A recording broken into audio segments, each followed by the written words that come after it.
This is Seafood David Ross, and welcome once again to the Lions Roar podcast. Today I'm going to talk about Bruce Lee. I know I've done a blog post about him, but I don't think I've ever done a podcast about him. And the reason, obviously, that I'm doing this right now is there were some recently released letters between him and a student of one of his students, one of James Yim's students.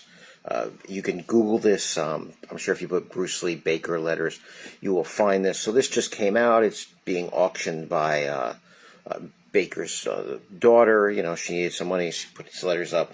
People are, big Bruce Lee fans want to bid on this.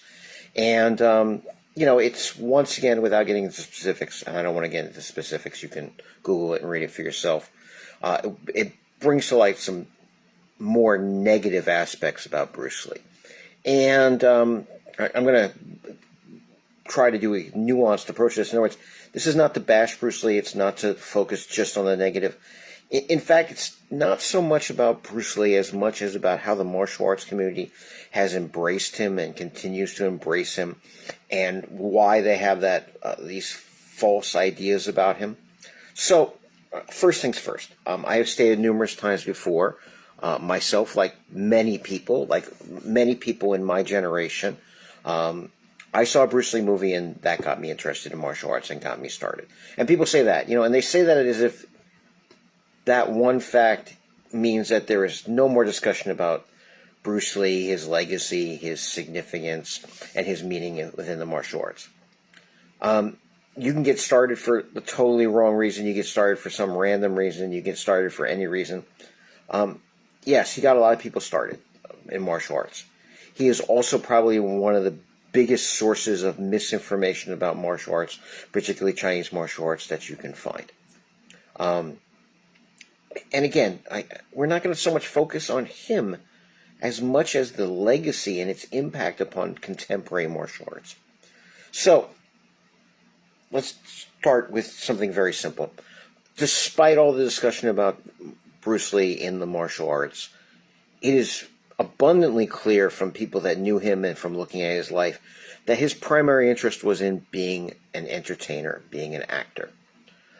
When the Green Hornet thing fell through, that series that he was on, he didn't make money because he had to make money. He had to support a family, being somebody called it the seafood to the stars kind of thing. But he was not really that interested in being a martial arts teacher.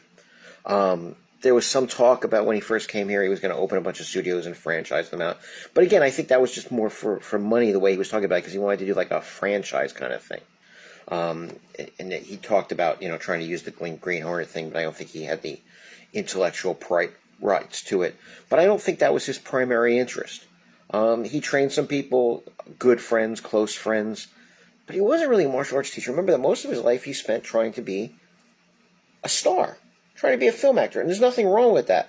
But remember that when you're trying to promote yourself, especially in Hollywood, you're going to not be dealing with reality. You're not going to be dealing with the same things that martial arts instructors trying to pass on systems are dealing with. He's trying to promote himself, and he certainly was capable and did, in fact, play to biases and misconceptions in the promotion of himself. And there's nothing particularly wrong about that. But it is what it is. In other words, he has that famous screen test, and he's trying to get the attention of people. He's trying to get them to want to sign him to a contract and put him in movies and TV shows and stuff like that. But looking back at it, as an educated martial artist, particularly an educated martial artist in Chinese martial arts, you should be cringing at some of the things that he says. And what's amazing is that other actors and other people who have promoted themselves and used these same kind of playing to biases and playing to misconceptions routinely get skewered on the internet. But when it comes to Bruce Lee, you can never talk about these things. My blog post was The Cult of Bruce Lee. And that's what it really is. We're not talking about reality anymore. We are talking about a cult mentality. And that's, what we're getting to. So, this blinds us to what the realities are. I would argue that, and again, stuff that's just mind-numbing. The UFC, knowing that the world is full of Bruce Lee fans, has played up to this. Dana White has said, the father of MMA is Bruce Lee. If you read Bruce Lee, he was one of those people, traditional people, that believe that anything that was any kind of combat sport was fundamentally wrong because, his big things were eye jabs and groin kicks and headbutts. He was really the epitome of the too deadly to spar group. They did spar. Clearly they did. But a lot of the things that he talked about, were more the kind of things that today we would routinely trash. But you can't question him because of the cult of Bruce Lee. But I would say that, generally speaking, like I've said already in this podcast, Bruce Lee is someone that we've elevated to a very high level, and then it's going to come crashing down when you find out about the negatives, like these letters that came out, the negatives. I'm not going to go into what they are. You can certainly Google it. And people are shocked by it. But again, he's a man, and that's the other thing also. Only because of the cult are we then, quote-unquote, let down by the revelations of the fact that he had positive and negative. Only because of the cult. Any other martial arts person. And, somebody said, well, we shouldn't be too hard on him because we know other martial artists have done these things. And of course we have. Because martial artists are human beings, and all human beings have their good side and their bad side. But because we've elevated him and we held him up as such a model for what we do, then when you find out all the kind of crappy things that he did, it's a big letdown. Also, he's just like an obstacle to truth. Every day on the internet, you will see quotes attributed to Bruce Lee. Half of them, probably he never even uttered. But the other reality is that the half that he did utter, most of them are not his own original thoughts. When he was in college, he was a philosophy major. He was exposed to a lot of philosophy. And he certainly read a lot. He was a very well-read person. There's no question about that. So he borrowed and paraphrased things that now we take as Bruce Lee's wisdom. It's wrong. We then attribute it to, he was so unique, it was so new, so these ideas were uniquely his and they were uniquely new. And a lot of them are very old, foundational ideas. It goes without saying that, so much of what was attributed as Bruce Lee thought turned out to be Krishnamurti's thought. And so, not only does it not credit the brilliant mind that is Krishnamurti, but it ironically becomes the exact opposite of what Krishnamurti talked about, because it creates this false cult around this false demigod. It's the idol worship kind of thing. Also, his famous quote about a punch was a punch. Obviously that is the Buddhist. At first I saw a mountain as a mountain and a river as a river. Blah, blah, blah. And he just paraphrased it by making it a punch and a punch and a kick instead of a mountain and a river. This was not his own original idea. And that goes all the way back. And we know that Buddhism has influenced Chinese martial arts and Japanese martial arts and Korean martial arts and Thai martial arts forever. But people think these ideas were ideas that he came up with that were uniquely his. It's wrong. And again, when you set him up as this demigod and then you find out all the negative things about his personality, it's a big letdown. Materially wise also. I hate to break it to people, but most of what Bruce Lee did was not at all original. It was just a hodgepodge of the training that was available to him. Obviously, he started off doing Wing Chun with Yip Man. And as anybody that does any kind of trapping knows, when you first meet people that have never done trapping, it's easy to impress them, astound them with basic trapping. But trapping also has its severe limitations, as we also know. I don't like name dropping. I train with someone, you'll be able to figure out who it is, who is now a big MMA figure, but like a lot of the big MMA, interestingly, a lot of the big people in MMA came out of the Jeet Kune Do, Don Inosanto, camp, moved a little bit beyond that, and a lot of that happened because, Yuri from Shudo came to, Santa school, and, so they were exposed very early on to Shudo, which was like, the early MMA. Someone asked him at one of the seminars I was at, this figure, and I'm not going to name drop, and I also don't want to drag him into this, but they said, well, you did all this Jeet Kune Do for years, and now you're an MMA coach, how much do they cross over? And he showed like 5 or 6 basic trapping concepts that are still very applicable to MMA and applicable to self-defense and stuff, but said that the inordinate amount of time that I spent doing trapping drills, and this is, indicative of Chinese martial arts in general, I would argue, is not healthy and not productive and not effective. Doesn't mean that some of it is not. And, another MMA person I know that comes out of a Jeet Kune Do lineage still talks about the fact that they do their sticking hands, they do their chi sao and stuff. And I would say that you still need to do chi sao just like you need to do push hands, just like you need to do, rolling hands and things. You need to do those kind of drills, but understand also that they're drills and not the totality of fighting. And my argument always has been, when it comes to stuff like this, that, like with push hands, for example, it is a certain aspect of the fight, but if it's like 5 seconds in a fight, you can't give 100% of your training to that aspect that's only 5 seconds of a 3-minute fight or a 5-minute fight. It's percentage-wise. But a lot of what Bruce Lee is credited with is not his own stuff. It was just a mixture of stuff. It's not his fault. Again, going back to things that are not his fault and that we shouldn't hold. He had a lot of personal notes. And his wife published them as what we now know as Tao of Jeet Kune Do. And again, as far as the fact that Linda Lee, after he died, pushed the Bruce Lee cult, we can't really say anything negative about either. I mean, there was a woman that lost her husband and had 2 small children to take care of, and so promoting your husband as a great martial artist and as a deep thinker, these kind of things are forgivable. Publishing his personal notes, as a book, is forgivable. Even the fact that she didn't, or, and end to this, the fact that she didn't seem to understand that Tao and Do are the same character in 2 different dialects, so it's the way of the intercepting fist way, of the intercepting fist way, of the intercepting fist way. That's one of my favorite Bruce Lee jokes. It is Do of Jeet Kune Tao.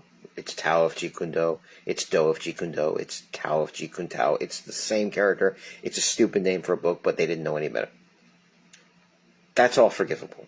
I'm going to get to some stuff that's not forgivable in a little bit, but she published this. So, for example, what people didn't realize is that in his notes were not his original ideas. A lot of it was other material that he was going through from other sources. This goes along with what I say all the time, which is that, yes, I steal stuff from all over, but I only steal from the best.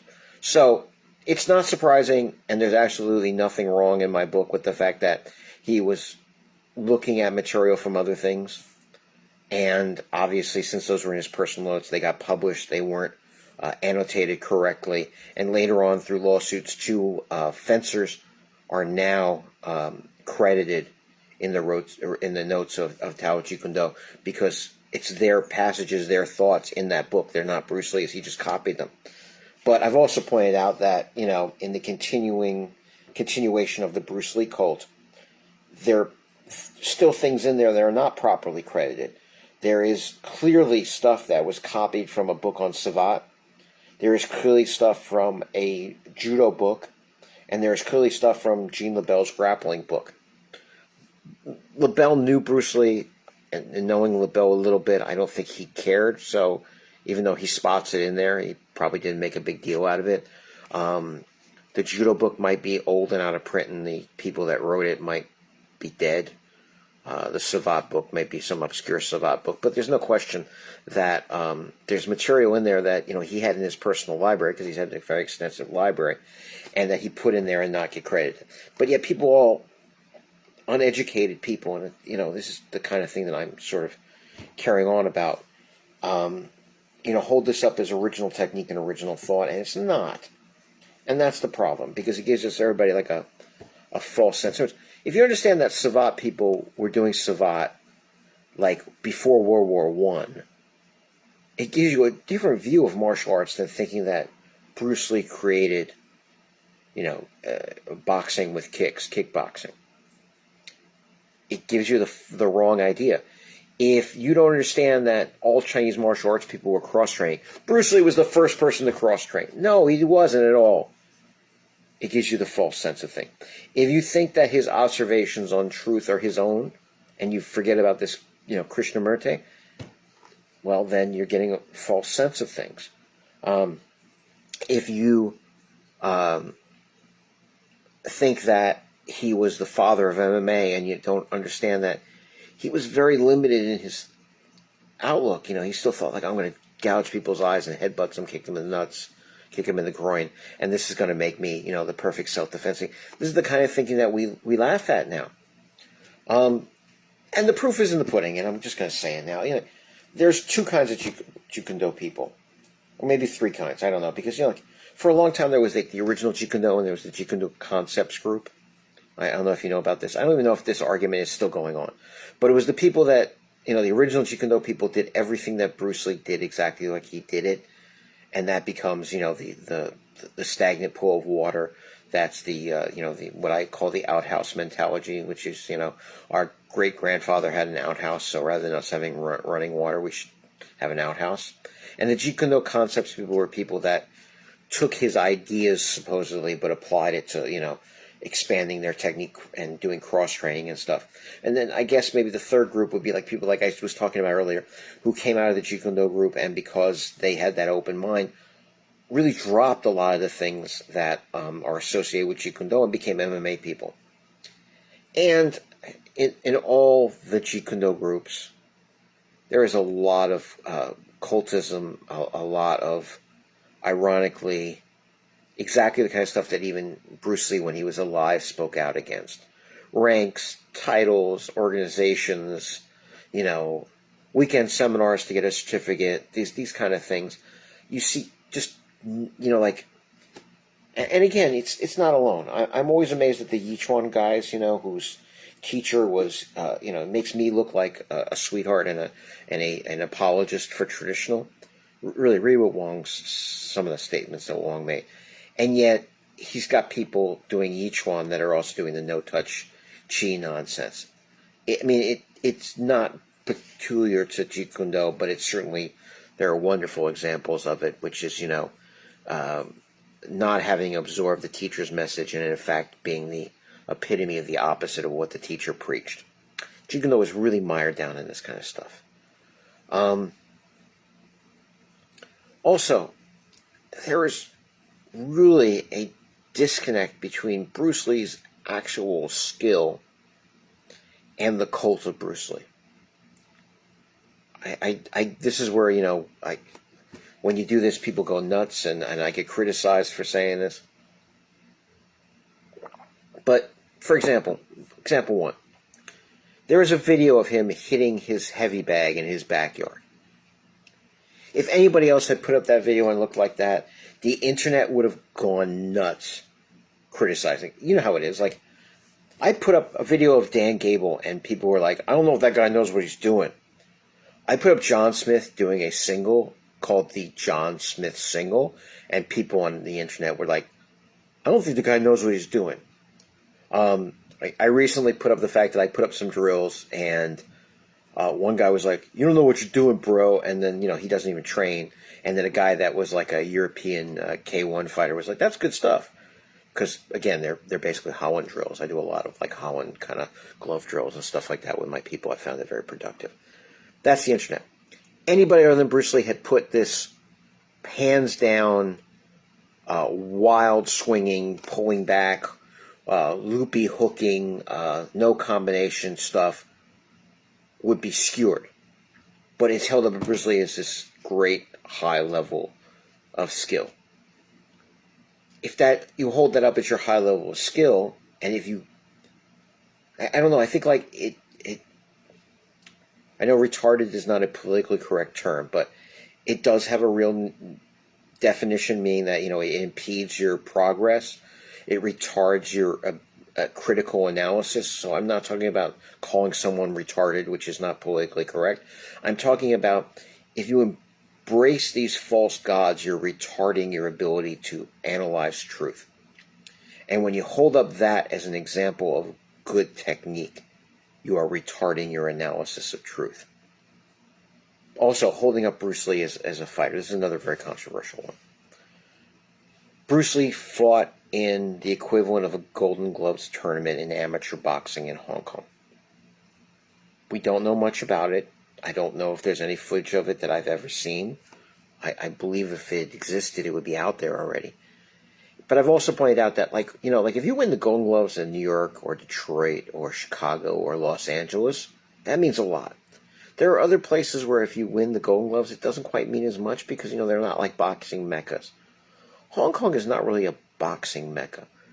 We really don't know who else he boxed, what their level was. He really doesn't tell us anything other than the fact that he was interested in boxing, which we already well know. There is a famous story where somebody heard him speaking, and keep this in mind because I'm going to go back to this.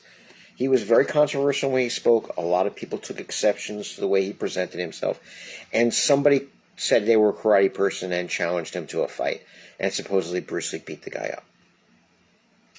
And first of all, we're talking about like the early 60s, early to mid 60s. I don't know how much developed martial arts was in this country at that point. Judo was pretty well. But again, even today, if somebody says they represent karate, we don't know if they means they took some classes at the YMCA or they're a black belt and they're a legitimate dojo. It really doesn't mean much. You hear a lot of stories about guys challenging on the set of Enter the Dragon. But again, people have biases, people have agendas, people have vested interests. And I also get into that, and that's another controversial thing. Don Inosanto, God bless him, he's a wonderful person. I don't need to speak ill of him. But he made a good living off of being Bruce Lee's student. No Bruce Lee and Don Inosanto would have been a very different person. He was also his very close friend. So you're not going to get an unfiltered, unbiased opinion about Bruce Lee from Don Inosanto. You're not going to get it from someone, and I'm not talking about Don Inosanto now, but there are other people that make a living doing Jeet Kune Do seminars, and you're not going to get an unbiased assessment of Bruce Lee when you're making money teaching Bruce Lee's method. Just the way it is. Bruce Lee, my point being, we don't know much about his fighting, but we do know he wasn't a fighter. He was an actor. It is pretty well known that in Hong Kong, when he was in Hong Kong, there was one of these events that I sort of, as a blanket term, called them the Southeast Asian Open, which was like a whole bunch of events. But someone said, well, me and I have been part of that organization. We don't know. I don't know which organization it was, but there was a fight. It was in Hong Kong. It had people from Hong Kong. It had people from the mainland. It had people from Taiwan. It had people from Southeast Asia. It had Thais in it. And Bruce Lee was there sitting in the stands. And again, not necessarily critical of somebody sitting in the stands. He was an actor. He wasn't an active fighter. But I point this out just to prove the point that he wasn't an active fighter. He was someone who was making a living as an actor and had a lot of martial arts in his acting. It's different than being a fighter. Every other story is unconfirmed or, doesn't give us enough information to really apply to things. But yet he's held up as this epitome. And basically, we should be, what my opinion is, really, Bruce Lee should not be held up as this epitome of things. He shouldn't be held up as this god of martial arts. He was someone that got people interested in the martial arts. He started the Kung Fu craze. But as we well know, if you're in Chinese martial arts, the Kung Fu craze introduced to the Western audience so many misconceptions and outright lies and falsehoods that we're still dealing with 50 years later. So, let's talk a little bit about the darker side and its implications. I already said Bruce Lee was pretty infamous for his attitude, for speaking, the term would be speaking out of turn, got a lot of people angry. So, the quote-unquote fight that he was supposedly had in San Francisco, the quote-unquote death match that he supposedly had, I mean, first of all, the account that most people know is the one that came from Linda Lee, his wife. We already said, she had to make a living. She had to put her life together after a terrible tragedy. We can only imagine what it's like to lose your husband when you have 2 small children and everything. To be kind, her account doesn't hold up to fact.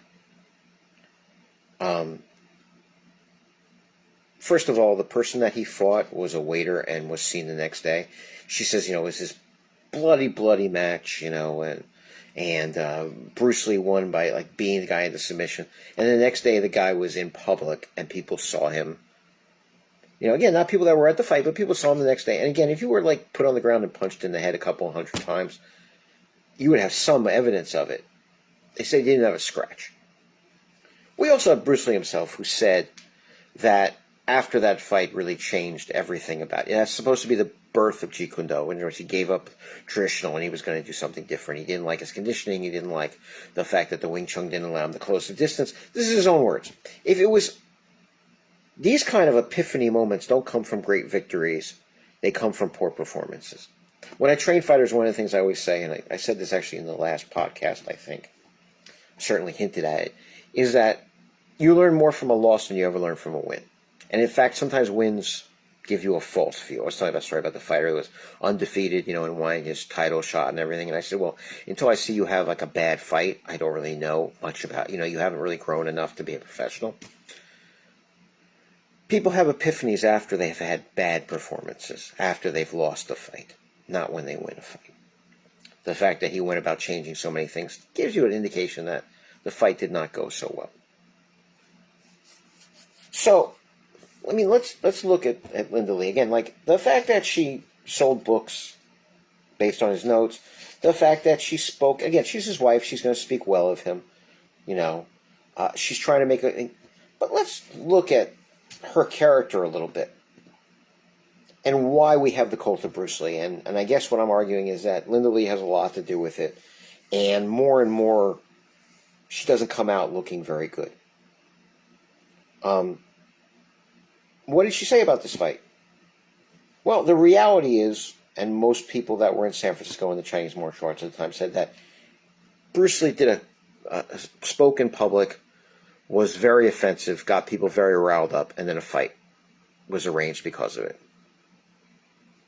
Linda Lee says that all the masters in Chinatown were racists, and only because Bruce Lee was teaching non-Chinese, they went after him. So it was a racist cabal came against her husband because he was teaching not Chinese.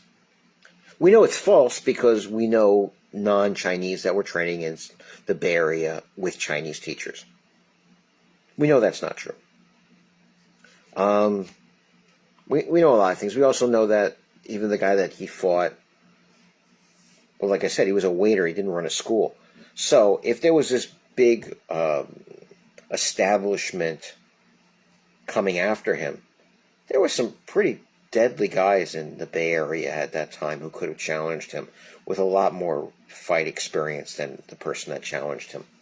And in fact, we could probably argue that the reason that the guy went and fought Bruce Lee was to get a little bit of fame for himself and help his own reputation. But again, he wasn't a full-time martial arts person at that time because he had a day job. There's nothing wrong with that, but let's just call it what it is. There were people in San Francisco that were like Tong enforcers that were deadly guys who could have shown up and probably would have made Bruce Lee a lot more uncomfortable than this guy did. But again, what did Linda Lee do? She not just promoted her husband, but she promoted her husband at the expense of other people. It's, to me, a little disturbing. It is well known that Linda Lee founded an organization that then proceeded to try to keep people like Don Inosanto from talking about his good friend and instructor Bruce Lee. Wasn't allowed to talk and use his name. I mean, it's one thing to go after the Kung Fu magazines that were using his picture every month to sell magazines, right? I can fully endorse that. But when you go after students of your husband and friends of your husband and tell them they're not allowed to say that they knew Bruce Lee, not allowed to use his name, and not allowed to say they do Jeet Kune Do. What is that? And again, like, this stuff has all been out there, and these new letters that came out really have put it to a head, and made it like in the discussion again. But this has been out for a long time. Linda Lee remarried and married a guy and then gave him complete access to the notes and papers that Bruce Lee had to write a book about Bruce Lee. That book was never published. She not only divorced the guy, she took him to court and prevented him from publishing this, and she smeared the guy for years. But the book is out there. It's called something like Unsettled Matters, and you can find copies of it. This book has been out there for, I'm going to say 30 years, 20 easily. It had a lot of truth and ugly truth and truth that she didn't want to get into. It's one thing to cover up, but we're starting to see like a dark pattern here, and we're starting, like I said, I'm going to say this is the origin of the cult of Bruce Lee, which was a manipulative repackaging, not just so that a woman could feed her children, but I guess I would argue it's a character flaw in her that she has to do these things. Not just, there's nothing wrong with making money. I'm a great example of that. And I've preached many times about the fact that people get upset when you make money, or when you look out for yourself. No, look out for yourself. But you can also look out for yourself and not hurt anybody else. So, for example, my often made comment that I publish books. That doesn't mean you can't publish books. I would never try to stop somebody from publishing a book. I would never try to stop somebody from making their own living. I don't begrudge people from doing that. I'm doing my thing, you do your thing. More power to you. Clearly, Linda Lee does not believe that, because we saw it. And like I said, it's one thing to promote your husband and talk about this great fight that he had, but you have to frame it so that everyone else looks like a racist conspiracy against you guys, instead of just saying, if you could have even just said, in the Chinese martial arts, people are frequently challenged, which is 100% true. Right? There's a whole big tradition about if you have a school, as the fact you open your door, people can come and challenge you. But look at what she decided to do. Say that everybody's a racist. She tried to suppress a lot of the negative things about Bruce Lee. Like I said, Unsettled Matters. Go read Unsettled Matters. You'll find it. It's in a PDF form. It's all over the internet. You can find it.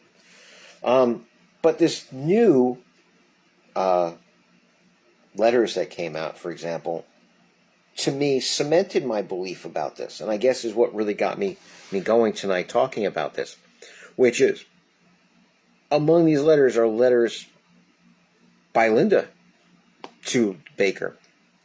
And I'm not going to get into the specifics. Go look at the specifics. You'll go see what I'm talking about, but I'm not going to go into it in this video. But what it shows is that her oft-made comment that the negative aspects about Bruce Lee, she was totally unaware of. And therefore that's what she didn't suppress them. She just wasn't aware of them. She didn't know he was as far as she knew, he was a great guy. There are letters written by her that are in this batch of letters that are being auctioned in an auction house that leave no doubt that she was aware of things, actively involved in things, and therefore shares some responsibility for them. And that also, as corollary, or, the conclusion being that she's consciously telling falsehoods to change the story, and in a way that is not just deceitful. I don't even know what the word is, but like malicious. I don't know why, but she comes across as malicious. I don't know, maybe she'll sue me now. She sued everybody else, so I don't know, this podcast may not be up for very long, because when she hears about it, I'm sure she'll sue me. She, I guess, has a lot of money from the Bruce Lee Foundation, and she can sue me. But again, I haven't even said what she did. I just said, other than the letters show that she was aware of negative things going on in his life, and that she was not only conscious but complicit. And I always felt that the truth is the best defense in any legal matter. And I've also said that, rather than just saying her husband had a fight, she said that it was about racism. And it has been proven without a shadow of a doubt it was not about racism. And if you go out and you read these things like Unsettled Matters, and you read these new letters that are coming out, and I'm sure people will write about it, and people have written biographies on Bruce Lee, have a couple of tweets up about this stuff. Go and read it. Think, is this guy we want to hold up? I mean, it's, again, we're I don't know, I was going to say we're coming out of the pandemic, but we're not. We're really in the middle of the pandemic. But at the beginning of the pandemic, remember, there were these people, chanting freedom, I used to, I said, like, the saying was live free or die, not live free to die. I don't understand people that, oppose public health measures. It's a whole other podcast, but I'm just going to say, one guy was held up as the hero of this movement against so-called government oppression. He was standing up for the rights of the little guy. His mom was really rich. She had given the money to open his gym, so he wasn't the little guy. And then it turned out that he was a convicted felon for several things, but not the least of which is the fact that he drove under the influence and killed somebody. And I said to martial arts people that were putting him up as a hero, martial arts people that were like, yeah, we have to defend our rights and keep our gyms open, even though 600,000 people are dying of the pandemic. And I'm sorry, I'm getting political, but I'm going to just continue this idea. Most martial arts schools teach children and talk about, virtue and, character building. Do you want to hold up a convicted felon that killed somebody while driving under the influence as a person that you admire and embrace their philosophy of? We're all martial arts people. Martial arts people, especially Kung Fu people, they love to talk about that martial virtue thing, Wudu, Moto, right? Well, my argument would be, I guess my closing argument would be, you can't hold up Bruce Lee as a big feature of your martial arts if you're doing that, because there are a lot of skeletons in that closet. And again, I'm not holding it against the man personally. Again, I'm not really talking about Bruce Lee the man. He was somebody trying to make a living. He was somebody trying to live his life. We all have our character flaws.